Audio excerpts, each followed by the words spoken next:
जेव्हा पावसाळा लागतो ना तेव्हाच आम्ही या वालाच्या शेंगाची बी लावतो। तुम्हाला माहीत आहे का, ह्या शेंगा संक्रांत आली की तेव्हाच निघतात। संक्रांतीमध्ये लाकाच्या शेंगा, तुरीच्या शेंगा, वालाच्या शेंगा, पोपटीच्या शेंगा आणि बोर अशा अनेक शेंगाची भाजी तर आपल्याला खायला मिळते। तर बघा, आमच्या घरच्या रानात सुद्धा वाघनख्याची वालाची शेंग लागलेली आहे। याला वाघनखी वाल का बरं म्हणतात तुम्हाला माहीत आहे का? चला मी सांगते।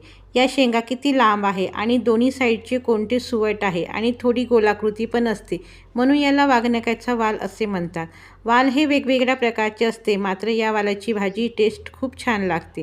तुम्ही एकदा नक्की करून बघा आणि मला कमेंटमध्ये सांगा, खूप मस्त वाटते। आमच्या विदर्भात याच प्रकारचे वाल तुम्हाला दिसेल आणि संक्रांतीच्या दिवशी खास करून याची भाजी केली जाते। या सीजनची पहिली घरची वालाची भाजी खायला मिळत आहे।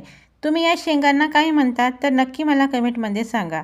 तर बघा, ह्या वाघनखे आहेत, तर तुम्ही पण मला सांगा तुम्ही काय म्हणतात। तर भेटूया नेक्स्ट व्हिडिओला। धन्यवाद।